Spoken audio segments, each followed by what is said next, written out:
그 문서를 발견한 것은 음악도서관의 어떤 방에서였다. 낡은 악보와 책이 듬성듬성 꽂혀있던 도서관 2층 한 구석에는 창고 같은 방이 하나 있었는데 거기엔 도서관에 오긴 했으나 나름의 이유로 데이터베이스에 포함되지 못한 온갖 자료들이 방치되어 있었다. 낱장으로 흩어진 자필 악보, 헐겁게 재본된 미발간 원고, 너무 오래된 논문, 장르 구분이 어려운 LP, 재생장치가 없어 듣지 못하는 SP와 릴테이프, 쓸모없어진 도서 목록 카드까지. 아카이브에는 언제나 허점이 있었다. 아카이브 구성은 역사서술과도 비슷한 구석이 있어서 누가 언제 어떤 기준으로 선별하느냐에 따라 많은 것들이 탈락되곤 했다. 도서관 뒷방은 바로 그런 자료들이 모여드는 곳이었다. 정연한 질서 아래 공개되진 못했지만 여기엔 꽤 흥미로운 것들이 많았다. 한왕이라는 인물에 대한 작자 미상의 글도 그중 하나였다.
안녕하세요. 저는 한지수라고 합니다.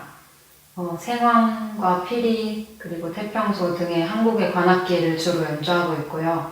그것을 통해서 곡을 쓰고 또 공연을 만들면서 살고 있는 사람입니다. 저는 피리라는 악기를 전공을 했어요. 그래서 또 그 악기도 굉장히 제 성향과 잘 맞는 악기여서 중고등학교, 대학교 계속 피리를 전공하면서 전통음악을 공부했고 그 이후에 뭐 곡도 자연스럽게 쓰고 또 피리를 전공하면 생황을 부전공으로 배우거든요. 그래서 대학교 때 생황을 자연스럽게 접했고 사실 지금은 오히려 좀 생황을 더 주로 연주를 많이 하고 있는데 제가 피리를 공부하다가 중국에 가서 한번 생황을 배워보고 싶다 해서 그 해 바로 또 중국으로 떠나서 중국에서 생황을 전공으로 공부를 했어요.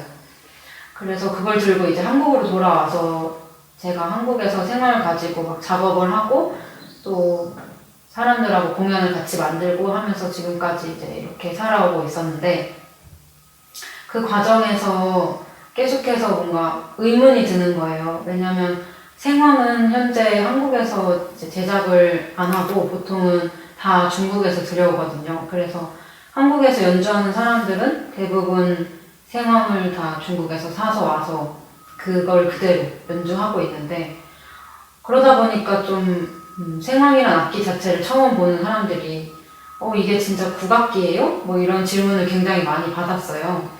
그래서 저도 처음에는 당연히 국악기예요. 왜냐면 뭐 삼국시대 때부터 연주되어 온 기록이 뭐 문헌이나 도상에 남아있고 지금도 많이 활발하게 연주되고 있으니까 이제 당연하게 그렇게 얘기를 했었는데 점점 저도 연주를 하면서 이게 국악기냐고 사람들이 왜 자꾸 물어볼까 이런 생각을 하게 된 거예요.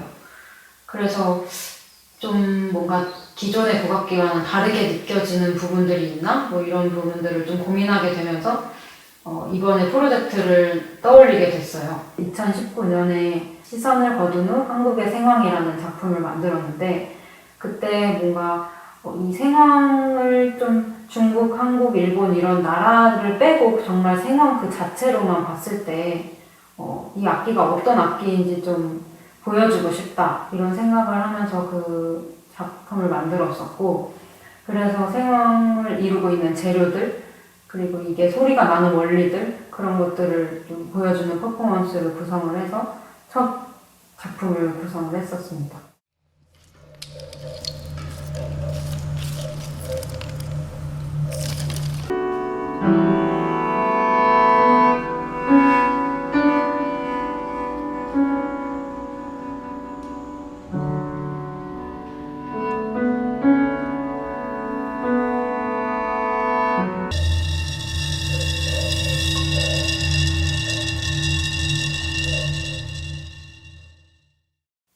그리고 그 다음에 했던 작품이 생황방앗간이라는 작품인데, 이 생황이라는 악기가 다른 악기들과 만났을 때 뭐 대조를 이루거나 아니면 조화를 이루거나 이런 소리적으로 어떻게 섞일 수 있을지, 아니면 오히려 어떻게 이렇게 반대돼서 뭔가 보여질 수 있을지 좀 상대적인 것들로 이 생황의 소리를 증명하고 또 어떤 곡들을 만들 수 있는지 이런 것들에 대해서 작업을 했었고요.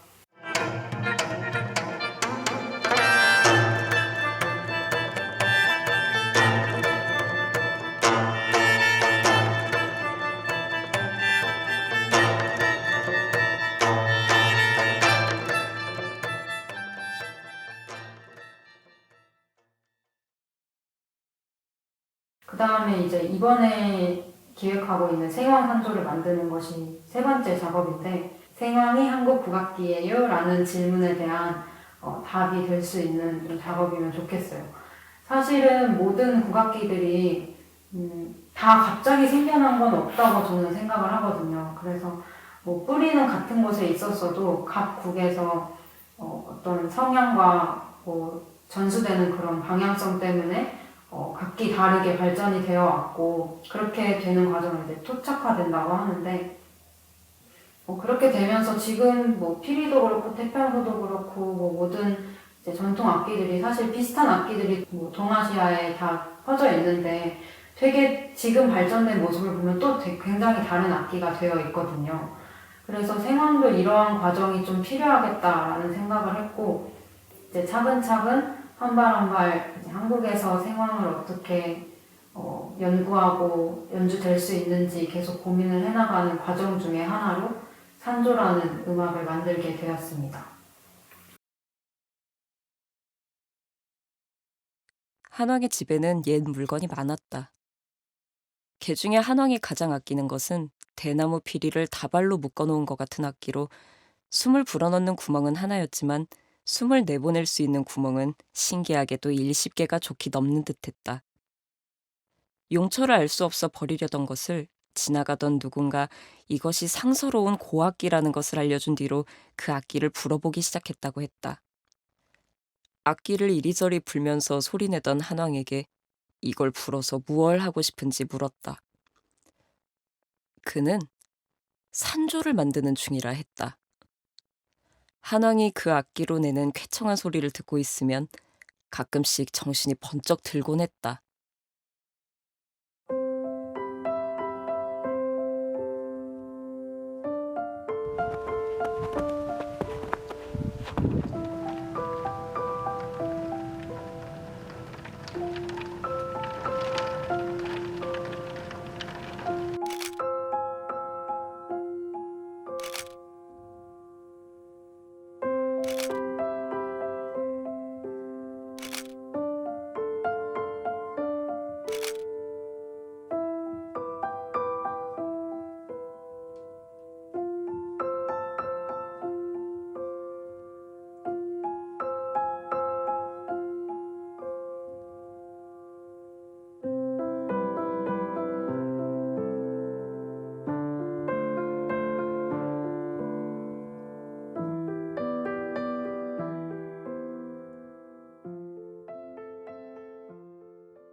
산조는 한국 전통 음악 중에 가장 좀 꽃이라고 불리기도 하는데, 그 이유가 모든 기악기는 다 자기의 산조를 가지고 있어요. 그래서 가야금 산조를 시작으로 해서 뭐 대금 산조, 피리 산조, 해금 산조 다 각 악기마다 산조를 가지고 있는데, 사실 생황의 경우에는 뭔가 딱 이렇게 전해지는 산조가 이전에 없었기 때문에 생황으로 산조를 만든다면 어떻게 만들 수 있을까? 뭐 이런 고민에서부터 이런 작업을 시작하게 되었고, 검색창에 산조라고 검색했을 때 양금과 같은 미분음을 낼 수 없는 악기는 산조를 연주할 수 없다. 뭐 이런 식으로 써져 있더라고요.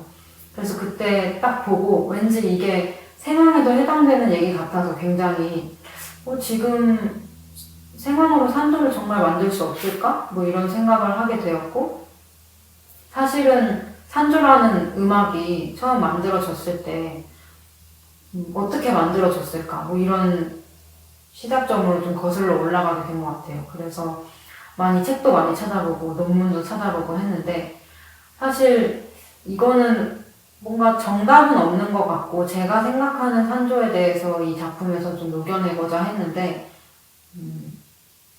첫 번째로는 산조는 음악적인 형식이다 이렇게 생각하면서 작업을 이제 시작을 했어요. 그래서 뭐 장단을 기반으로 가고 우조, 평조, 계면조 이런 길을 따라서 자연스럽게 흐름을 만들어내고, 뭐 기악 독주곡이고, 그래서 그것만이 할 수 있는 뭐 테크닉이나 그런 것들을 좀 구사한다. 그리고 또 산조는 특이한 게 자기가 만든 사람의 이름을 앞쪽에 붙여서 누구누구 류산조, 뭐 누구누구 째산조 이런 식으로 얘기를 하는데, 거기에 있어서도 그 연주자만의 어떤 독특한 연주법이나 음악적 성향들이 녹아져 있기 때문에 그런 이름을 붙이고 또 그렇게 전해지지 않았나 그런 생각을 하고 있어요. 그래서 저도 이번에 한지수류 생황산조를 만들면서 제가 여태까지 음악적으로 공부를 하면서 뭐 정말 피리산조를 먼저 시작을 했었기 때문에 그 피리산조의 골격에서 배워올 점, 그리고 가지고 올 점, 이런 것들로 또 산조를 만들고, 사실 처음으로 산조가 만들어졌을 때는 조선 후기에 김창조 선생님에 의해서 가야금 산조가 처음 만들어졌다고 하는데, 그때 당시에는 뭐 인터넷도 당연히 없었고 뭔가 이웃 나라와의 그런 문화적 교류가 문화사절단을 파견해서 막 하고 했었잖아요. 근데 사실 지금 21세기 와서는 뭐 지구 반대편에 있는 사람들의 음악도 우리 인터넷에서 쉽게 접할 수 있고 다양한 정보들이 굉장히 빠르게 오가기 때문에 이 시대에 산조를 만든다면 꼭 우리가 조선 후기 때 만들어졌던 그 음악적 조성에 갇힐 필요가 있을까 이런 생각을 하게 되면서 산조에 원래 들어있는 그런 조성과 또 21세기에 와서 제가 경험하고 또 좋아하는 그런 음계들이나 뭐 음악적 형식들을 좀 적용해서 만들면 어떨까 이런 생각으로 지금 작업을 하고 있습니다. 처음에는 딱 하나의 산조를 만들어야겠다 이런 생각을 하면서 제작에 들어갔어요. 그래서 기존에 제가 피리산조나 다른 산조들에서 배워온 그런 조성 길 같은 것들과 또 21세기여서 뭔가 제가 알고 있는 음악적인 그런 지식들을 같이 녹여내야겠다 하나의 산조 안에.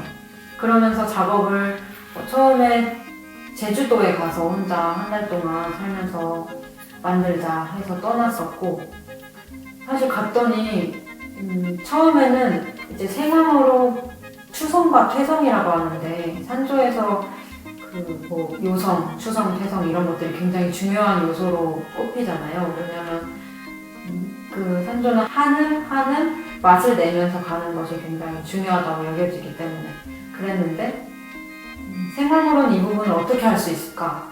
이 고민만 제주도에서 계속 내내 했던 것 같아요. 그래서 음을 꺾고 또 꺾어서 들어 올리고 아니면 꺾어서 떨어뜨리고, 농음도 엄청 붉게도 할 줄 알고 얇게도 할 줄 알아야 된다고 생각을 해서 그런 것들을 다양한 주법들을 좀 개발을 하고 정리를 해야겠다 이러면서 매일 음 꺾기만 시도했던 것 같아요.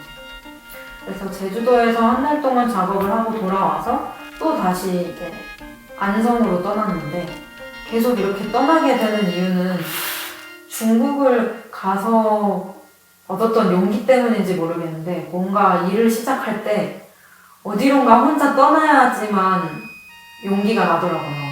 그래서 뭔가 누군가의 눈치를 안 보고 좀 작업을 하려고 계속해서 어딘가로 떠난 것 같고, 그래서 두 번째로 간 게 안성이었고, 그때는 처음으로 장단과 함께 맞춰봤어요.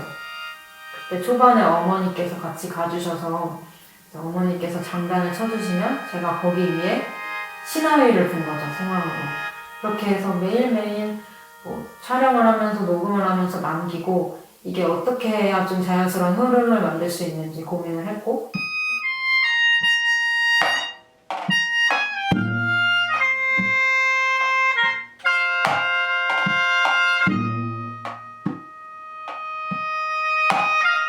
일단 산조를 많이 들어서 그 나오는 조를 수압을 해서 그치 넣고 싶은 가락을 일단 얘로 가능하게끔 하는 게 해야 돼. 그 다음에 서울로 또 돌아와서 이제 지금 같이 작업하고 있는 권효창이라는 장단 연주자분이랑 작업을 시작했고, 그러면서는 막 기존의 산조들 악보도 더 많이 파고들어서 보고 논문도 더 많이 파고들고 해서 제 스스로 조를 정리해서 생황에 맞는 조로 바꾸고, 그렇게 매일매일 연습을 하고 있어요.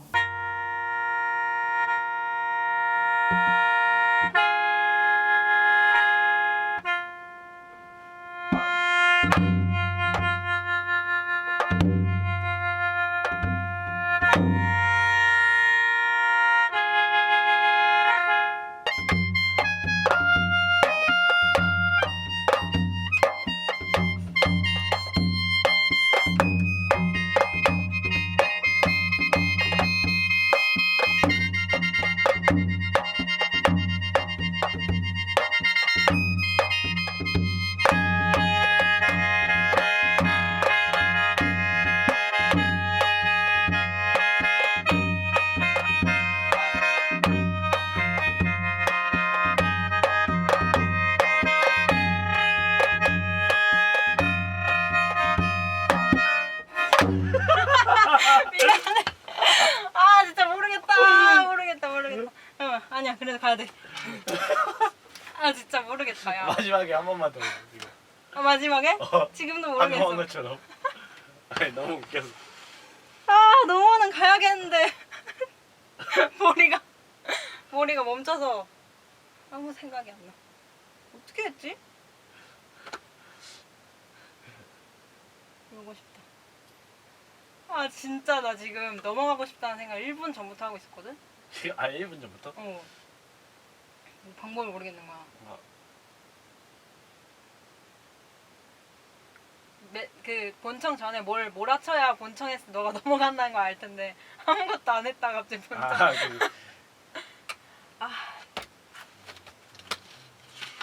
어제 하루 산도 안 들었다고 지금 벌 받는 거야. 확실히 한지수의 생황산조는 지금 계속 만드는 과정에서도 매번 할 때마다 서로 모르는 상태에서 연주를 하고 있고, 그래서 기존의 산조들을 연주할 때는 딱 이렇게까지 하면은 딱 한 집이 끝나겠구나, 그리고 새로 여기가 시작하는 부분이야, 그리고 이 다음에는 이런 조가 했으면은 이제 여기서 조가 뭔가 바뀌겠구나, 약간 이런 어떤 흐름을 좀 예측할 수가 있달까요. 그러니까 뭔가 즉흥은 즉흥이지만 알고 있는 즉흥을 하고 있는 거죠. 근데 지금 한지수의 생황산조를 만드는 과정은 서로 어떤 걸 내뱉을지 모르는 상태에서 만들다 보니까 확실히 훨씬 더 감각에 의존을 많이 해야 되고 감으로 훨씬 해야 되는 거죠. 그래서 이 사람이 어떤 걸 표현하고 있어 라는 그 신호를 되게 잘 잡아내야 되는, 되게 감각이 훨씬 더 예민해진 그런 연주들이라고 생각을 해서 저한테도 훨씬 과거의 산조의 초창기 연주자들이 했던 연주가 훨씬 이런 형태에 가깝지 않았을까.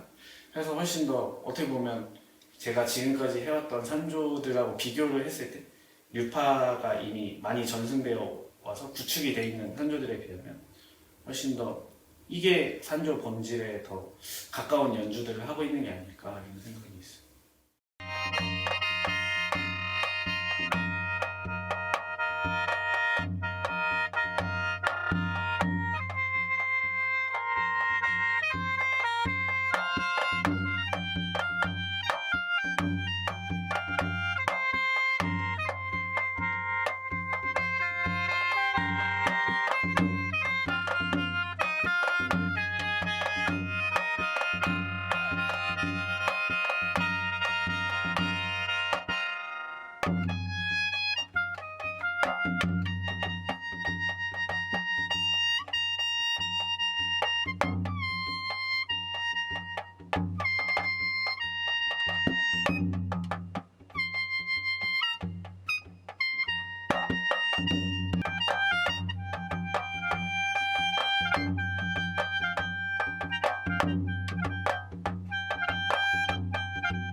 어느 날 한왕은 판소리와 산조에 대해 이런 말을 했다.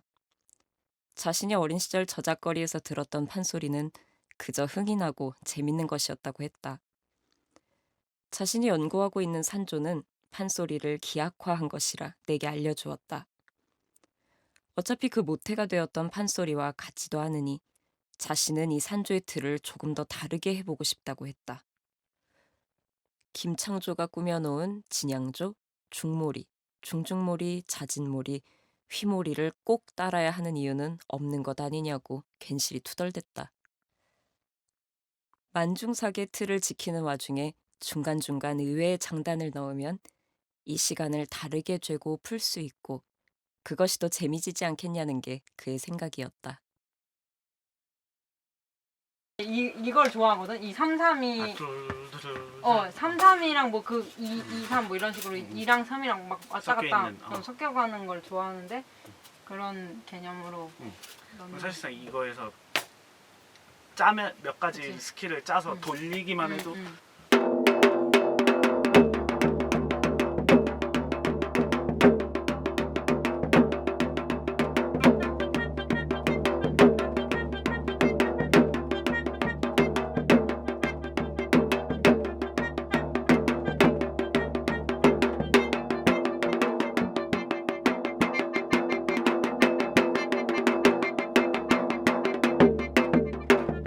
나는 그거 하고 싶어.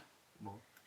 일단 뭐 아무튼 두 번째 거 할 때는 앞에는 좀 프리하게 나는 가는 게 좋을 것 같고 그 다음에 이제 아까 막 이런 뭔가 굉장히 그런 느낌으로 오히려 가서 어떻게 보면 나도 그럼 되게 이상한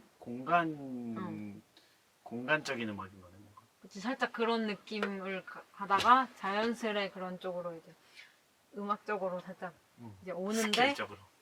근데 그런 건 하고 싶어. 나는 7박을 좋아해. 근데 이걸 잘한다 이건 아니고 그냥 좋아해. 7박이라는 게 멋있다고 생각해. 근데 그 원래 그 저기 뭐야 중몰이는 딱 그 4분의 뭐 10이나 뭐 6 이렇게 이제 보통 쓰잖아.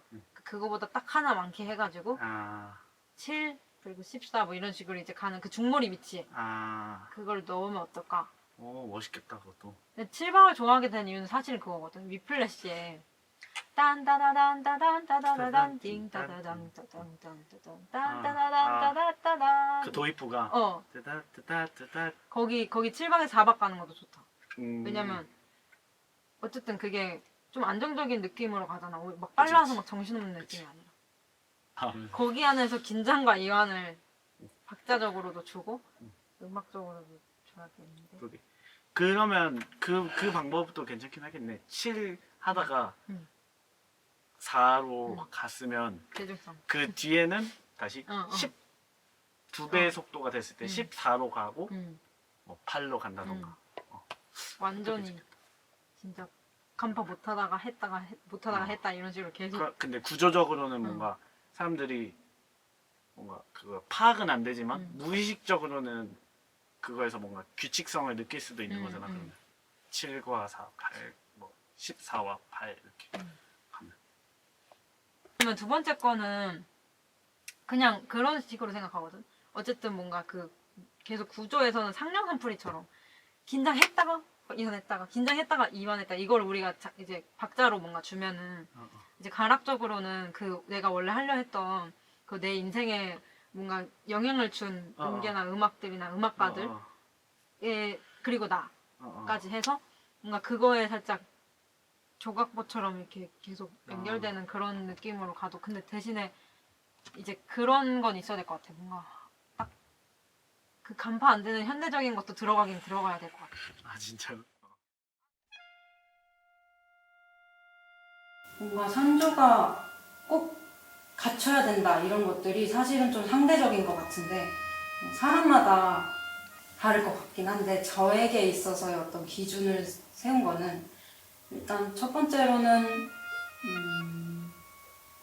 장단을 기반으로 한다는 점이 저는 산조에 있어서 제일 재밌고 좋거든요. 장단 위를 그 타는 느낌. 그래서 그것은 정말 가장 지키고 싶었던 거였고 또 뭐 기승전결, 기경결에 뭐 이런 것들을 살린다. 그거는 사실 뭐 다 다른 음악에서도 좀 적용될 수 있는 얘기이기도 하지만 그런 것과 좀 음계나 어떤 음을 선정함에 있어서 나 자신에게서 이유를 찾아야겠다. 그리고 그 앞에 나온 음계와 뒤에 이제 나온 음계를 연결할 때 저는 가장 중요하게 생각한 건 뜬금이 없이 나오는 게 싫어서 어떤 곡선이든 뭔가 연관성이 있어야 되겠다 이런 생각을 하고 만들었어요. 사실 흩어진다는 게 완전 막 자유롭게 흩어져라 이건 아닌 것 같아요 저는.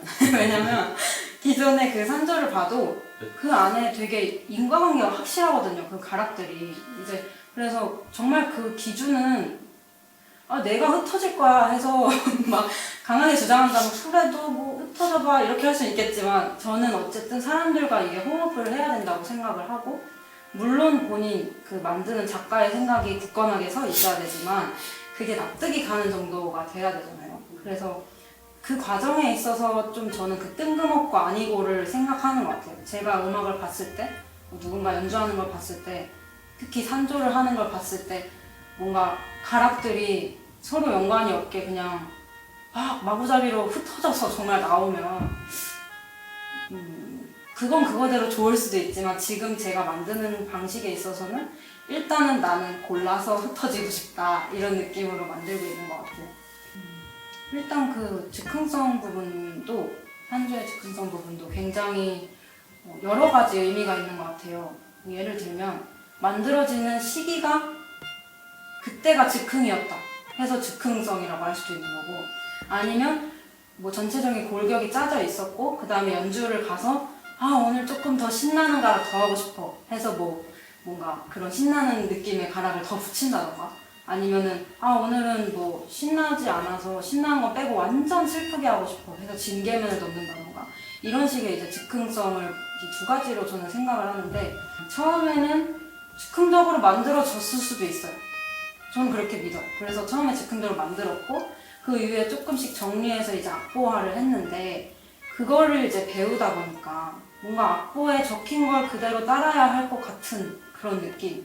그리고 누구도 이 맘대로 붙여봐라고 하지 않았기 때문에 이제 무대에서 뭔가 이 악보대로 가지 않으면 틀린 길을 가는 느낌이 굉장히 강했어요. 동네에 소문난 귀명창을 만나러 갔던 한왕이 미묘한 얼굴로 돌아왔다. 그 악기를 가지고 가서 자신이 짠 산조를 들려줬더니 귀명창의 반응이 영 뜨뜻미지근했다는 것이다.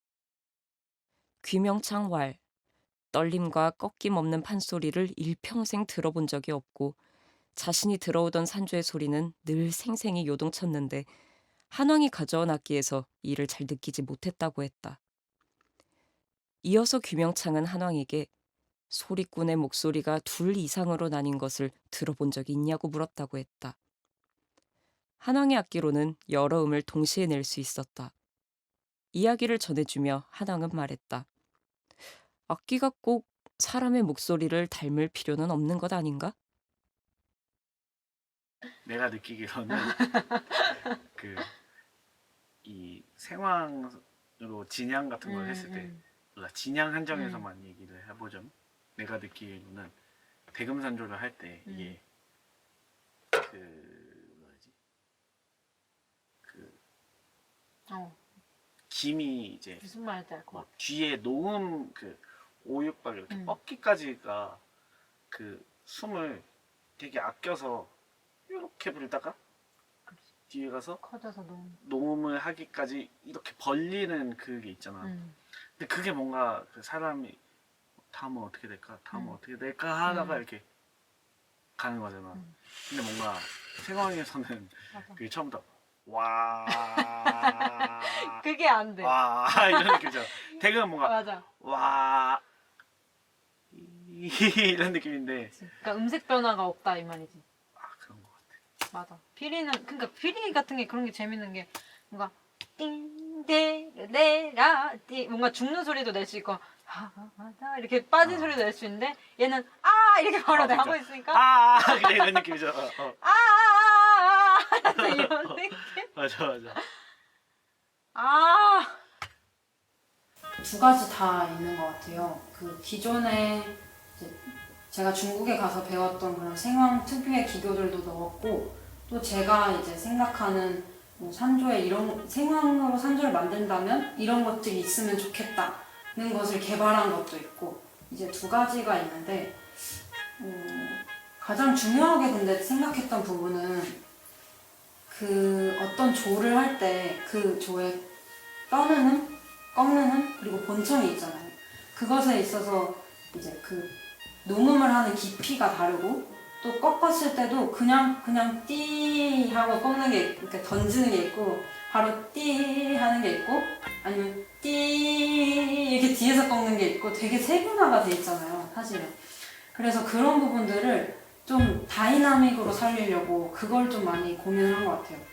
국악에서 화음이란 사실 생황이 막 엄청나게 주로 이제 조선시대 때 생황이 되게 주로 많이 연주가 됐다면 생황을 만드는 기술을 한국도 분명히 가지고 있었을 거라고 저는 생각이 되는데 이제 그렇지 않았잖아요. 역사적으로 만드는 방법을 이제 익히지 못했고 그래서 역사가 단절이 됐었는데 그 이유가 저는 화성 때문이라고 어느 정도 좀 유추를 하고 있어요. 왜냐하면 이제 과거에 우리 전통음악들을 보면 이게 화성적으로 쫙 펼쳐졌다기보다는 같이 뭔가 기를 모아서 그거를 뭐 진하게 정말 그 먹물로 그 붓글씨나 그런 난 그리는 것처럼 그런 식으로 이제 우리가 비유를 자주 하는데 뭐 음악이 좀 그랬다 보니까 화성적인 게 너무 거기에 안 맞지 않았을까? 우리의 가치관에.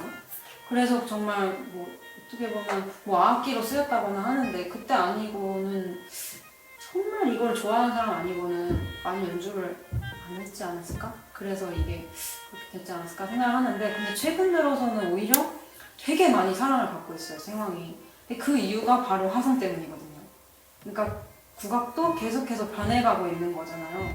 그래서 최근 들어서는 되게 화성적인 부분이 많이 필요해지니까 많이 쓰이고 있는데 그래서 지금은 사실 자연스러운 변화 안에 있지 않을까 생각을 하는데 이제 산조의 기준에서 봤을 때는 산조가 만들어진 시기는 조선 후기다 보니까 이제 그때 시기로 봤을 때 정말 화성이 막 5화성, 6화성 막 이렇게 나오는 것이 좀 적절할까? 이런 생각을 하면서 뭔가 거북하지 않게 스스로 이거는 좀 상대적인 거니까 저에게 스스로 납득이 가는 정도의 화성만 써야겠다 이런 생각을 하면서 쓰면서도 되게 좀 고민을 한 거는 근데 생황이 화성악기잖아요. 그래서 화성을 또 막 살린 곡도 만들고 싶은 거예요. 그러니까 되게 욕심이 많은 것 같기도 한데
쉬고.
보시고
또 구성을 하면서 산조라는 장르가 모두에게 들려지고 알려지기를 바라는 개인적인 욕심이 있었어요.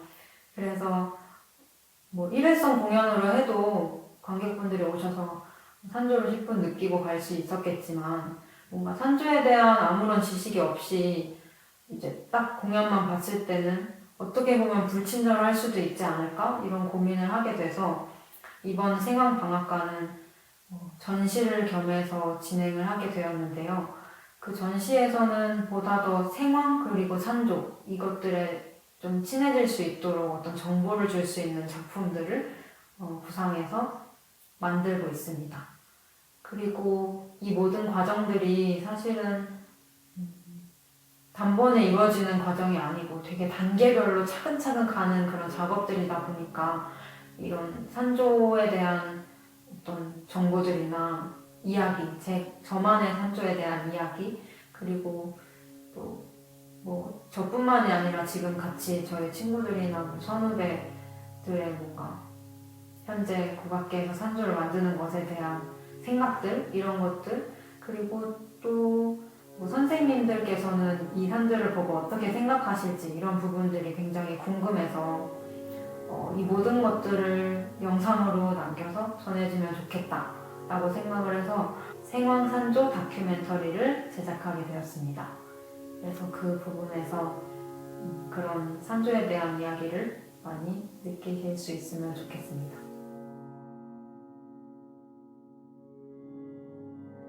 한왕의 이야기를 읽어보니 마찬가지로 사실에 대한 기록인지 허구인지 알 수 없는 생황의 전설이 떠올랐다.